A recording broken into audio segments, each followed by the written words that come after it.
Getting lost is necessary part of life, of this game of life that everybody plays. Why is it important?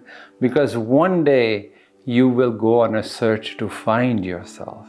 And finding yourself and coming home to yourself is so enjoyable. When you truly start finding the joy within yourself and you start finding who you are and what you are doing in this life and what you're doing here on this planet, when you start figuring that out, there's a certain joy in your being. And that joy is so precious that getting lost was worth it. A human being starts out innocent as a child, but then slowly the ego comes, I comes, me comes, mine comes, and then you want to conquer the world. You sacrifice a lot of your ideals. You learn how to lie with such conviction.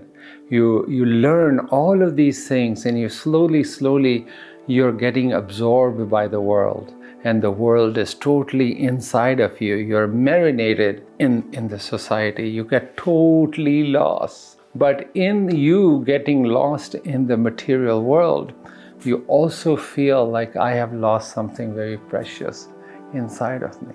That is where people start feeling lost. I am in society, I'm winning, I'm playing the game that the society wanted me, I'm playing the game that my family wanted me to play, but I am not happy. That's where the lost comes in. Then what happens is one day you decide, enough of the world. Enough of the world. I want to go back home. I want to return to my own village, from where I came from, that purity that I came to this world with. I want to go back. So what happens is, slowly and slowly, with great difficulty, you say, enough world, I'm returning back. So you turn back. This turning back is the true meaning of religion. The word religion has been hijacked to mean organized religion, but we all have religion within ourselves, and that religion dawns upon you when you decide that enough of the world, I want to come home to myself. So you turn back. Turning back is a beautiful process, because early on it's very difficult, because you're giving up the ways of the world. So you had learned to lie with great expertise, because you could make more commissions, you could make more money, you could sell more, you could achieve more because of that. Now you realize that that's not for me. I will not do that. Doesn't matter how good I am at the art of that. I will not do that. I will not take advantage of anybody. And all your life you have been taking advantage of a lot of people. Now all of a sudden you want to turn back. So now you're turning back, and slowly these things start dropping.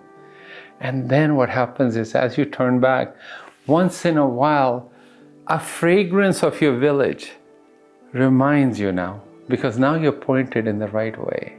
The fragrance of who you truly are starts coming. This is where intuition comes. Intuition becomes your greatest guide.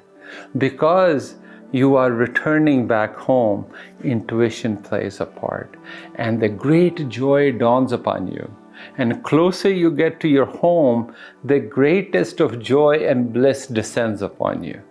And when you are in that rapture, you are so grateful having gotten lost. Because if you had not gotten lost, you would have never found this rapture. I remember a time when somebody would ask me, when I was late 30s, early 40s, somebody would ask me, what was your most happiest moments in life? I knew it outright what my happiest moments were. My most happiest moments were when both of my kids were born. Both of my children were born.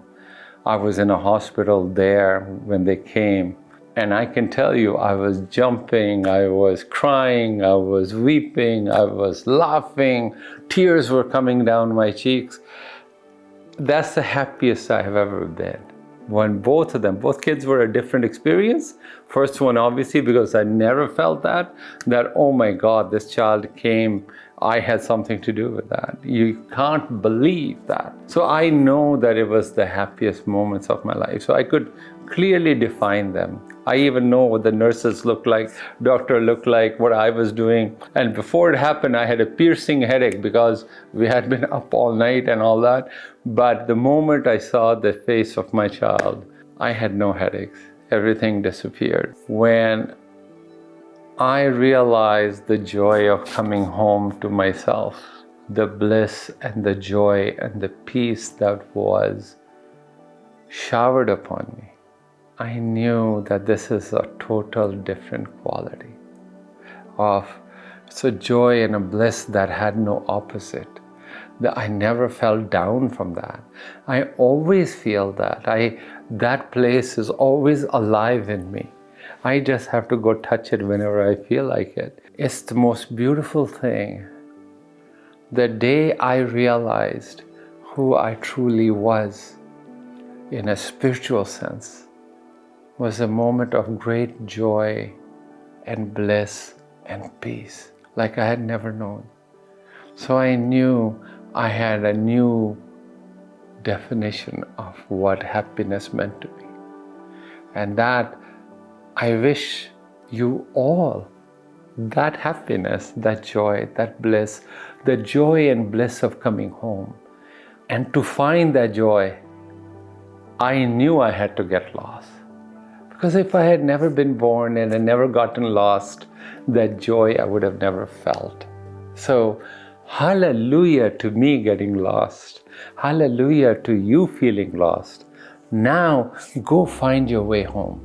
You've been thirsty too long. Say, I want to go home. I ask you, very honestly, go out there and make a declaration to God. Stand in front of God. Say, I want to come home. Doors will open. Teachers will appear. The way will happen. It will be unique, but it will happen. Go out there and just have honest rapport with God, or whatever you think is God, whatever you think is existence, universe, creator, whoever sent you here. You don't know any of that? Just go there and say, I don't know who you are. I don't know what you are, but I'm here. And I feel that there is a beautiful energy behind all of this. And today I say, I want to know who I am. I want to go home. Go stand on a seashore. Go stand by lake. Go sit by yourself and declare it to them. Say, I want to come home. I want to be home. I sense that I have missed it. I want to come home. Let that be the rapport between you and your God, whatever that is. Have that talk. Lay out your intentions. Follow through on those intentions. And if that means today, all you can do is recite God's name, go ahead, do it. If today means you meditating for 5 minutes, go do it. If every breath, eventually you start giving it, very big effort is required on your part. But I tell you, there's a saying that if you walk a few paces towards God, God comes running towards you. That is true. As a matter of fact, God is waiting for you to come home. You are a child of the divine. It waits for you to come home. It is such a good parent that it will never ask you to come home. It will say, you come home when you are ready. But there's such a joy. I always tell people, right now you have only tasted the wine of the world. You're addicted to the wine of the world. One day, young man, young person, young woman, taste the wine of God. All the wines of the society will pale in taste to that of God's wine.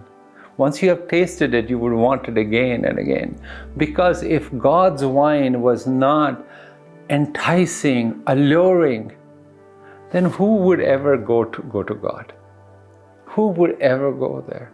So go on a journey. Go on a genuine, sincere journey. Knock on the door. I know no door exists in your life right now, but go knock. Say, this person, this lost person, this broken person wants to come home. Just say that. Doors will open. Teachers will appear. The way will appear. Bon voyage.